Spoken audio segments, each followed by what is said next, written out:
Assalamualaikum warahmatullahi wabarakatuh. Alhamdulillahi rabbil alamin. Wassalatu wassalamu ala asrafil anbiya'i wal mursalin wa ala alihi wa sahbihi rasulillahi ajma'in, amma ba'du. Faqala Allah ta'ala fil Qur'anil Karim, na'udzu billahi minasyaitonir rajim. Bismillahirrahmanirrahim. Khudh min amwalihim shadaqatan tutahhiruhum wa tuzakkihim biha wa salli 'alaihim inna salataka sakanun lahum wallahu sami'un alim. Shadaqallahul azim. Kaum muslimin dan muslimat rahimakumullah. Adapun kajian kita pada hari ini zakat fitrah dan hikmahnya.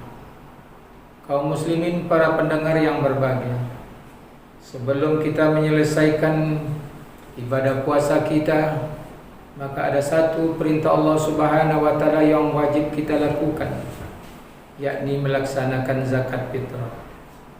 Kaum muslimin sedang jamaah rahimakumullah, zakat fitrah ini tak lain dan tak tujuannya diperintahkan oleh Allah Subhanahu wa ta'ala adalah, yang pertama adalah untuk membersihkan harta kita, dan yang kedua adalah untuk membersihkan jiwa dan raga kita.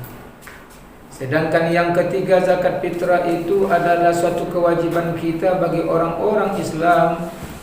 Di bulan Ramadan kita wajib membayar zakat fitrah, baik dia dewasa maupun dia remaja, walaupun dia anak-anak, walaupun hamba sahaya. Semuanya diperintahkan oleh Allah Subhanahu wa ta'ala bagi orang yang mampu untuk melaksanakan zakat fitrah tersebut. Kaum muslimin rahimakumullah. Kemudian apa hikmah, apa manfaat zakat fitrah ini diperintahkan oleh Allah Subhanahu wa ta'ala kepada umat manusia? Kita bagi kepada dua. Yang pertama adalah bagi orang yang mengeluarkan, apa hikmahnya.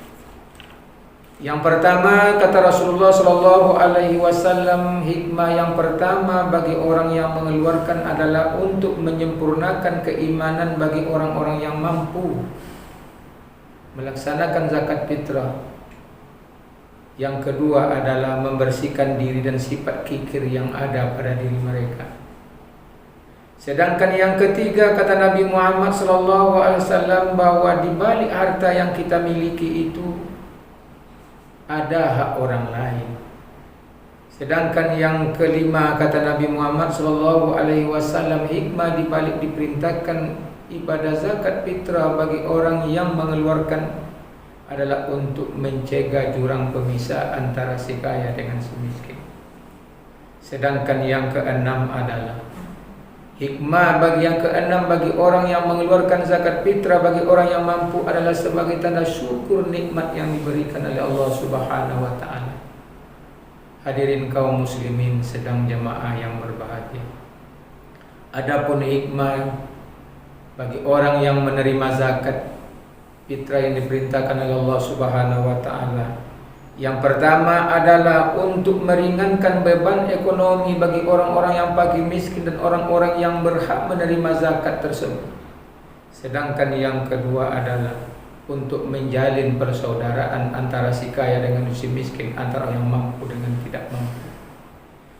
Sedangkan yang ketiga, hikmah bagi orang yang menerima zakat fitrah tersebut adalah untuk menghindari perbuatan jahat bagi orang-orang miskin atau bagi orang-orang tertentu terhadap orang-orang yang kaya atau yang mampu.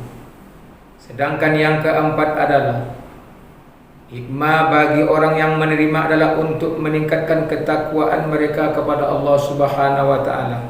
Sedangkan yang kelima adalah supaya mereka bisa bergembira di saat hari raya Idul Fitri nanti.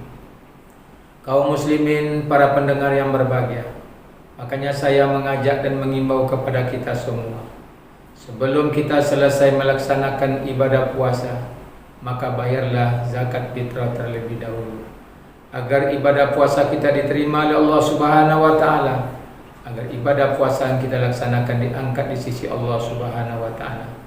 Dan juga nanti semoga di hari raya Idul Fitri kita sama-sama merasakan kegembiraan, baik orang yang mampu dan tidak mampu, maka kita akan merasakan kebahagiaannya. Dan Allah akan melaknat siapa yang pada hari raya tersebut bagi orang-orang berpuasa masih ada dalam penduduk negeri orang yang masih meminta-minta, masih ada orang yang mengemis, masih merasakan orang tidak mendapatkan zakat dari apa yang kita tunaikan, maka Allah akan melaknat kita semua. Oleh sebab itu kaum muslimin, marilah kita bayar dengan segera. Mudah-mudahan amal ibadah kita diterima di sisi Allah Subhanahu wa taala. Demikian saja ceramah yang singkat ini yang dapat saya sampaikan. Mohon maaf atas segala kekurangan. Assalamualaikum warahmatullahi wabarakatuh.